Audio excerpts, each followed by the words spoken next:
What's up, guys? How's it going? It's always me, Francesco. Welcome back to this new episode of the Wine Thursday. Welcome back to the new live stream, and I'm very, very happy today because we are going to discuss about a very interesting topic, which is the wine profession. So we're going to talk about all the character that play in the game, of the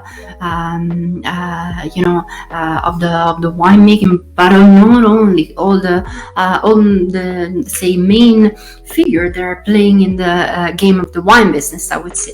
So we're going to analyze different type of character, different type of professional figure, and we're going a little bit together to figure it out what they do and why they do. And also a little bit, I try to summarize what kind of path, and what kind of type of study you need to do before you get, to the point where you're able to practice that type of profession, I would say, right? So not only we're going to discuss, about the people that are actually making the wine, but we're also going to discuss about those kind of people that are promoting wine, those kind of people that are dealing every day with tourists that are interested in wine, and so we're going to cover everything. This is something that we wanted to do, first of all, to give the possibility to the people that, for example, are interested in a certain kind of specific job to understand how they can achieve that, kind of goal, I would say.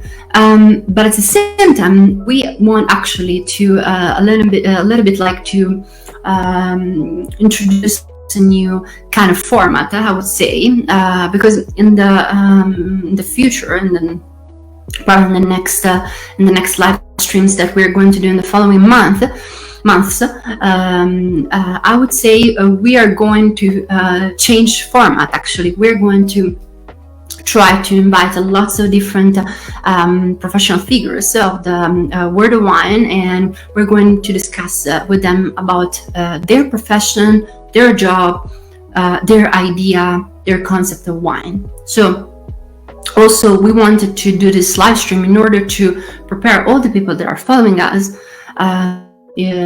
So the next time that you're going to, they're going to find certain kind of specific professional figures, you know exactly what they do.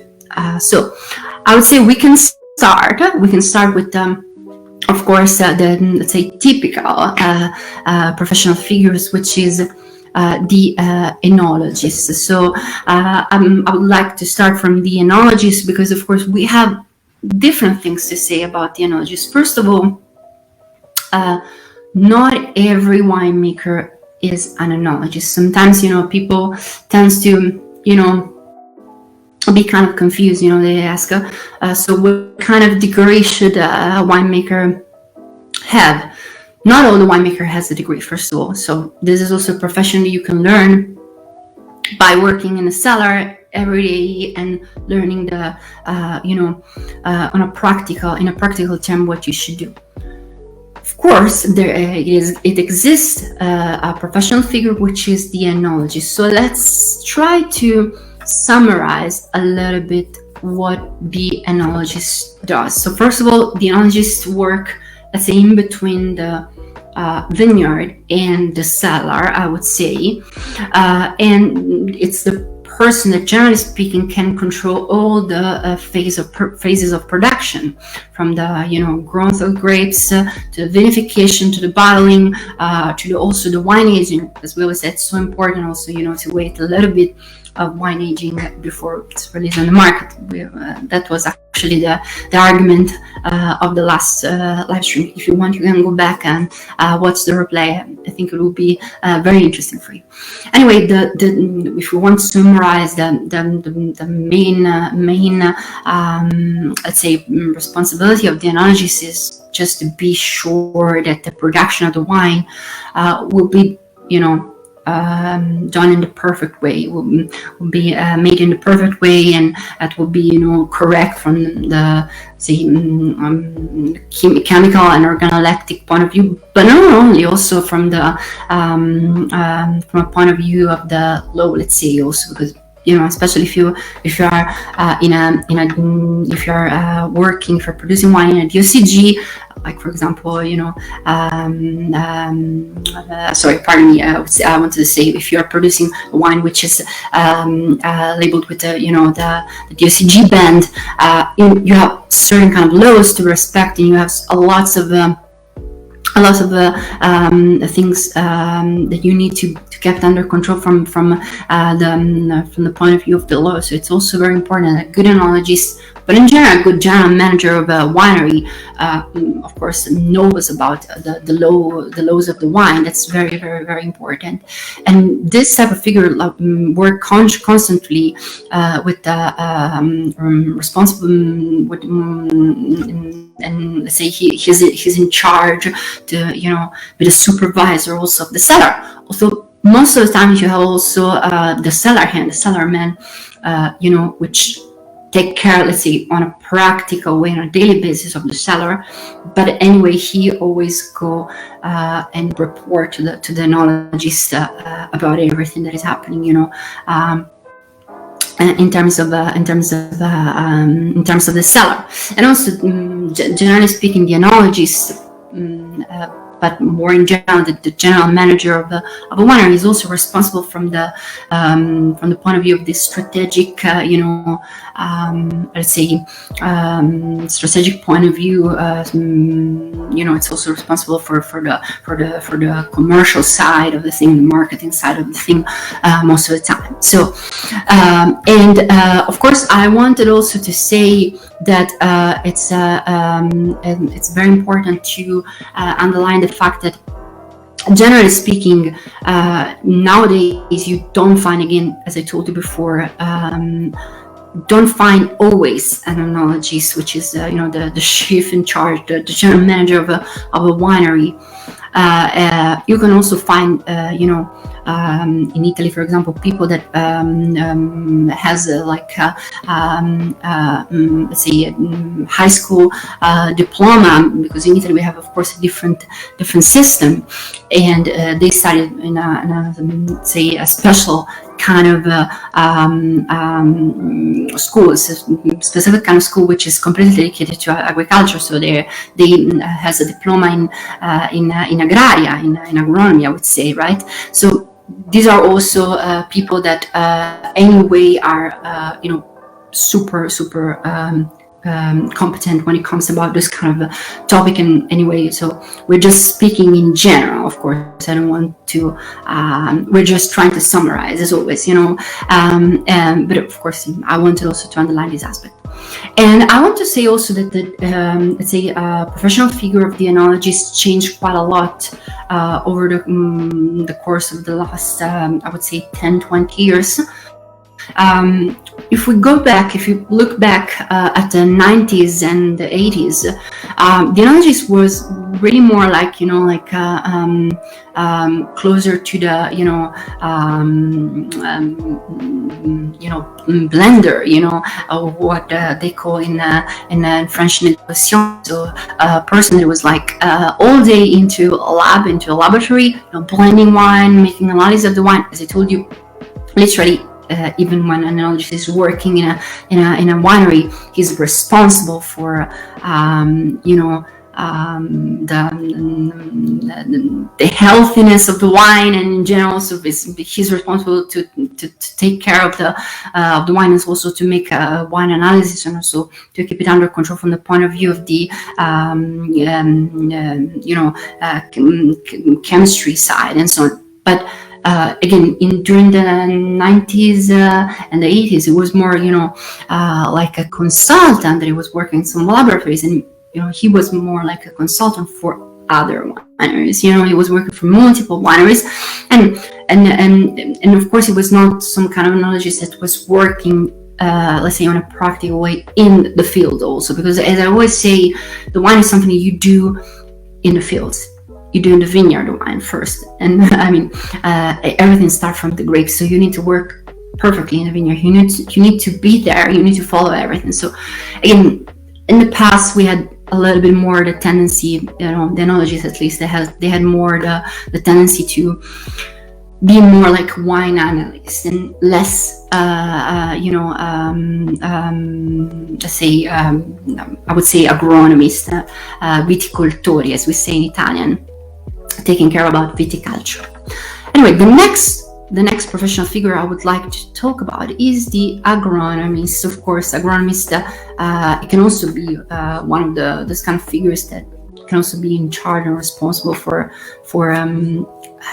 winery, of course, and it's very important to mention this type of figure because, again, as I told you, the person who makes wine needs to be super competent, needs to be super prepared when it comes to about what is happening in the vineyard. That's the reason why I always say it's better to have a very good and phenomenal agronomist compared to have a good enologist. So it's always better to have a very well-prepared agronomist, because the wine is something, and I don't want to offend anybody, that's of course my state of mind. The wine is something you do in the fields, and everything starts from the grapes. So the professional figure of the agronomist, it's so important, and of course this kind of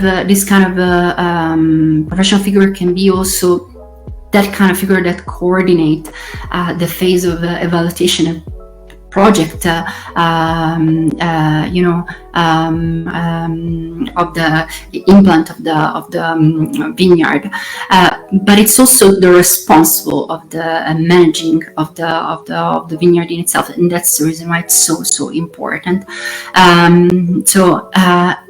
That's the idea. That's the reason why I told you, my opinion, it's again better to have a very good agronomist compared to have a very good enologist, because everything starts from the vineyard. If you know what you're doing, if you're an agronomist, if you know what you're doing in terms of right approach to viticulture, maybe you're also able to being also organic. That for us is one of the most important things. Then of course if you are capable to develop a pretty solid and functional approach of in terms of working in the fields, then everything will be all right. Of course, I'm not saying that it's like a walk in the park working in the cellar. Absolutely, it's a very complex kind of topic, and it's even more complicated to work in a cellar. Absolutely, you need to take care of a lot of things, and of course it's so important to have very well prepared professional figures. But what I'm saying is everything starts in the vineyard. There's also another professional figures I would like to speak about, which is of course the cellar hand. And but before I go and I proceed into describing the job of the cellar hand, cellarman, I would like also to say that for example, in Montemaggio, the manager, it's also the agronomist, Ilaria Nichini, which is our lovely manager. She's also an agronomist. And she's also, anyway, taking care of the winemaking. So that's the idea. She worked first, she worked first, let's say, in terms of approach, she worked first, with the vineyard, which she tried to do the best she can do in terms of, her approach in the vineyard. She tried to coordinate all the team in that sense. And then of course later we think about the cellar. Of course it will be like a second, let's say it will be like following things, I would say. Anyway, let's try now also to analyze a little bit the professional figure of the cellar hand. So the cellar hand is the person that operates into the cellar, so in the heart of the let's say productive process. It's a professional figure that is specialized in taking of course like being in charge of take the grapes, they do the final last selection of the grapes, they do the crushing of the grapes, and then from that point he will take care of the entire process of transformation of the grapes into the wine. again, from the crushing till the fermentation, and then of course later he will of course take care of the all the other steps, also of the wine aging, and also he will be responsible for the healthiness of the cellar. That's something so important. One time, very close friend of mine, he told me, if you want to be a very good cellarman, you need to remember that the first and most important thing is to be aware that you are in charge of the healthiness of the cellar. So we need to underline this a lot. It's so important to have a healthy cellar. Otherwise, all your work will be, vain. If you don't have a safe and healthy environment for the wine, everything will be, of course, vain. Everything you did before, no matter how great was your job before. But having a very healthy cellar, it's the number one place, I would say. The cellar hands, it has a very deep knowledge of the productive process, and of course a lot of technical, knowledge about the functioning of all the tools that you have in the cellar. And of course he's, reporting everything to the Enologists, and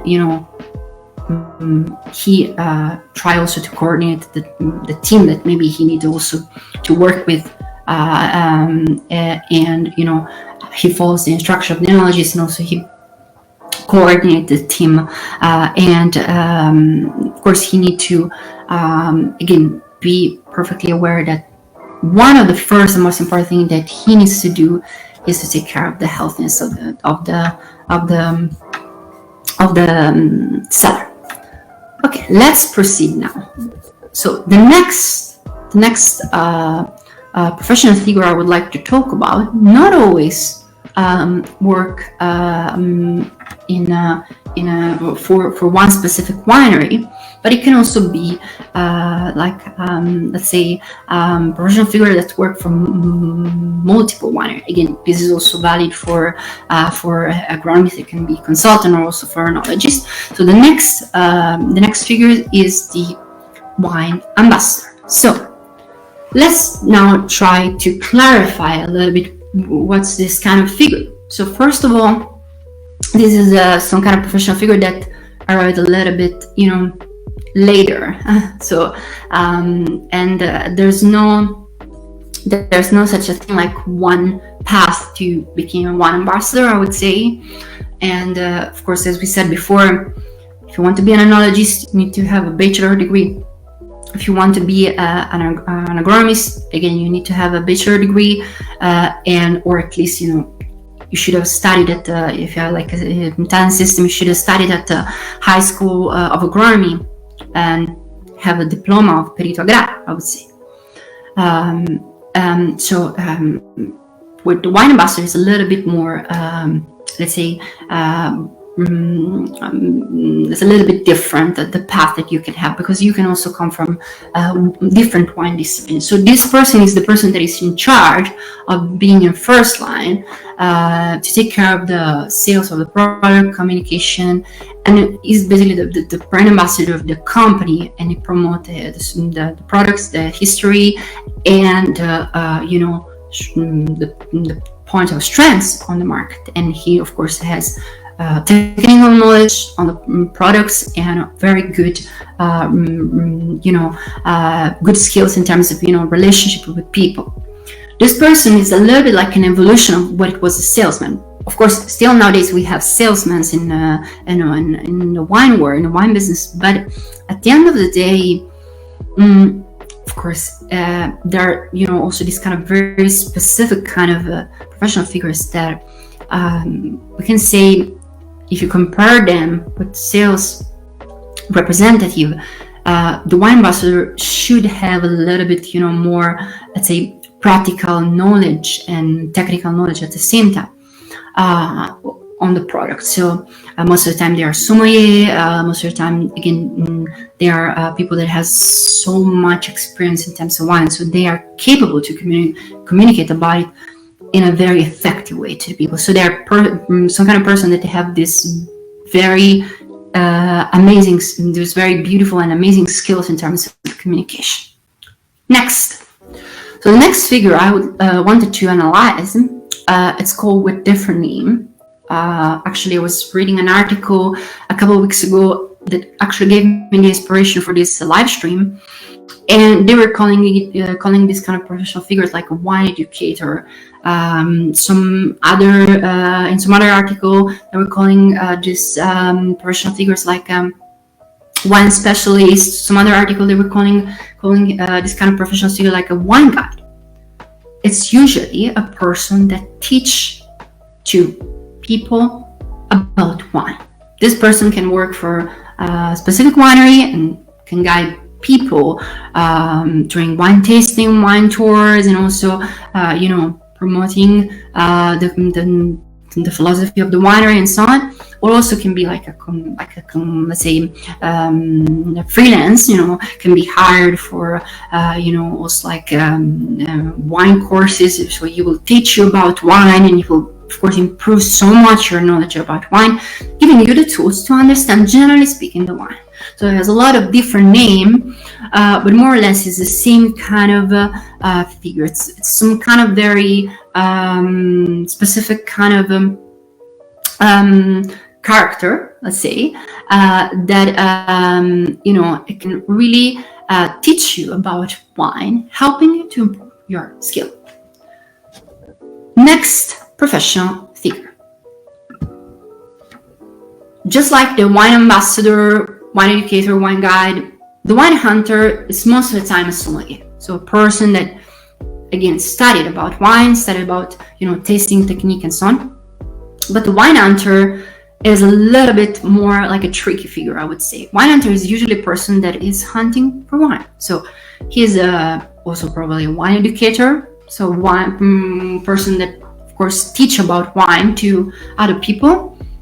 Sometimes they also can be a brand ambassador for specific wineries.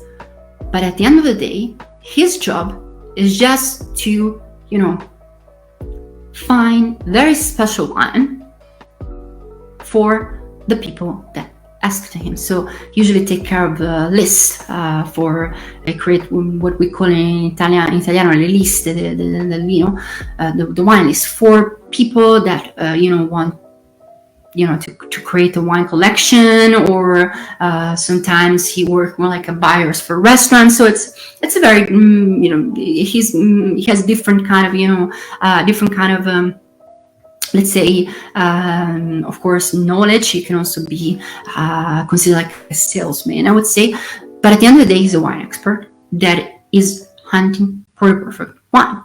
That's at least the definition that actually, of course, I think it's the most correct for this professional figure. Last but not least, the sommelier. Of course, sommelier wine consultant. So this kind of professional figures usually work in restaurants. Again, with different names, but more or less the type of work that this kind of figure does is the following. The sommelier should have a very deep knowledge of ethnography, wine tasting, winemaking, enology and agronomy, and he's the one that is in charge just about the wine. Of course the restaurant owner, or if it works on the floor, he needs to suggest about the wine to the guest that of course is having dinner at that specific restaurant. So that's the typical idea of sommelier. Nowadays, sommelier figure, of course, it evolves a bit. As I told you before, most of the time, wine ambassador, wine educator, wine hunter, they are also sommelier. And in general, sommelier are the one that are in charge of communication with product. And most of the time, they also work as a wine blogger. Wine blogger, of course, it can be just, I would say, like the evolution of what it was before the wine journalist, the wine writer, but it's the same kind of intrinsic mechanism, you know. The wine writer, of course, he was writing about wine, making journalism about wine, and at the same like promoting wine, you know. And of course, he was free. He was not some kind of professional figure that you know, belonged to some specific kind of brand or wine. He was just giving his opinion to people. And it's the same nowadays with the wine blogger. They are, of course, just doing more or less the same kind of thing, but on social media, you know.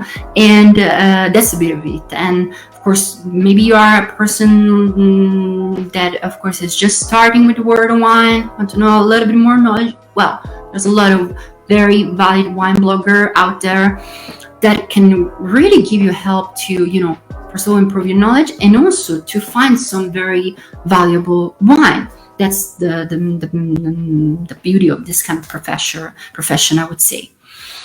So again, it's the, let's say, modern version of what it was before the wine writer, the wine journalist, I would say. And I mean, one of the most famous wine journalists, wine writer, I would say, that came up to my mind. I'm sorry, is Steven Spurrier, and you know, he was very well known. To be, first of all, a very great writer, very, you know, he was like a person that was, you know, so good in terms of like describing wine and teaching about wine to people. And his job was just this: communicate about wine to people. He started, of course, as a retailer, as a wine educator. He founded, of course, say his first wine shop when he arrived in Paris, and then he founded the School du Vin, if I'm correct. So where he was teaching to people how to taste wine, he was teaching about wine, and then he moved to, you know, this kind of thing of the wine journalism. That was just his job. So, and again, he was just trying, you know, to you know, share his opinion with an audience, and eventually also to help wineries to grow in terms of, you know, in terms of brand, I would say, in terms of resonance, I would say. So I was giving this very massive, important help to the, you know, the wineries and so on. So for today, I would say it's everything. I hope that it was interesting kind of chat. And again, we're trying to a little bit to change a little bit from the format of this kind of like usual live stream where I just talk for 30 minutes by myself. We're going to try in the next few months to have other people that are going to join me, and it will be more like an interview. So they're going to tell you about their jobs, tell you about their path, their, you know, academic history, and so on. So that's the idea. Hope you enjoyed today's wine discussion. See you next time.